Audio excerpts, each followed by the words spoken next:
So yan nga mga guys, dahil kararating lang natin, talagang sobrang excited talaga ako na ikutin itong lugar na ito.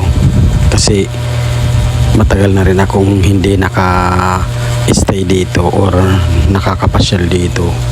Bihira talaga. Kung makapunta man ako dito dati, sobrang mabilis lang kami kasi nga hindi na ako dito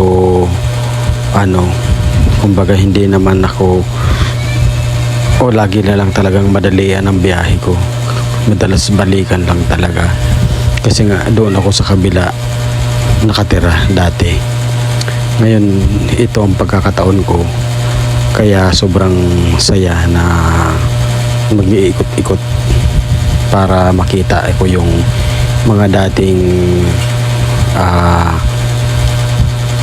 mga dating dinadaanan ko, yung noon mga bago pa. Ngayon mas lalong nagbago kasi nga sa dami ng mga tao na dito ngayon.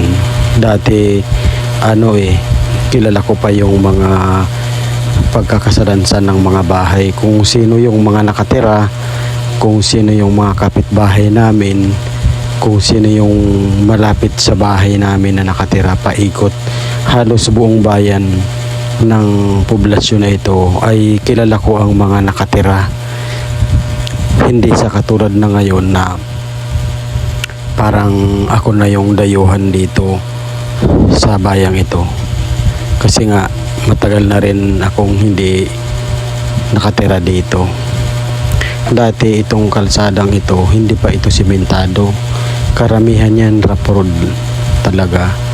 Pero masaya kasi siyempre pag bata ka pa, hindi mo naman iniisip kung ano yung nasa paligid mo kasi dito nga kami lumaki. Kumbaga kung ano yung kinamulatan namin lugar, yun na rin yung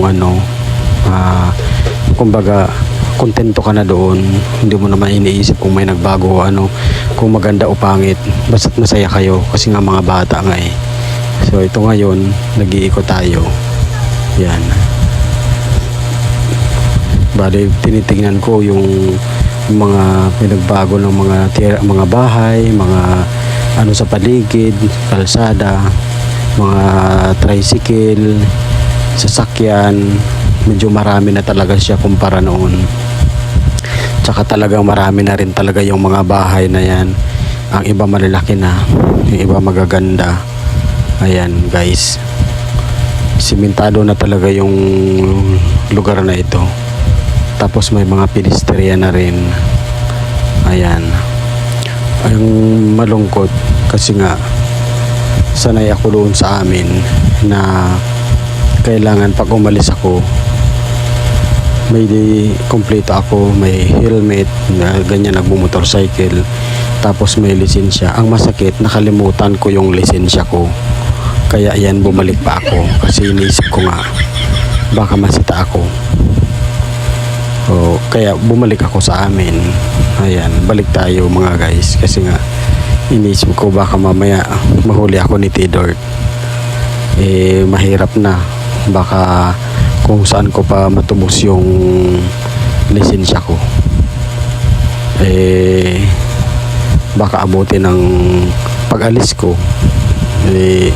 wala, baka hindi ko makuha yung license ko. Ewan ko kung anong proseso nun. Kaya ayan, bumalik ako mga guys para makuha ko yung license ko. Pero always talaga na pag nagmumotor ako kahit saan lugar, lagi talaga akong naka-helmet. Kasi hindi ko iniisip yung iniisip ng iba na porque malapit lang at walang nanghuhuli, hindi ako mag-helmet. Hindi gano'n ang dahilan ko. Ang dahilan ko kaya ako mag-helmet kasi protection ko yun. In case na anong mangyari, mild accident, kahit pa paano, may protection ako. Kasi yung ulo, pag once na bumagsak tayo sa motorcycle, sumadsad o kung anong aksidente, talagang hindi pwedeng hindi pumalo ang ulo. pumapalo talaga sa simento ang ulo. Kahit una pa ang katawan mo bumagsak, tuhod mo, talagang papalo at papalo ang ulo mo sa simento. Kaya talagang napaka-importante ng helmet. Kaya nga yan nga guys, binalikan ko. So bukas na lang tayo ulit mag-ikot-ikot at gumala kasi tinamad na ako eh. Kaya bukas na lang.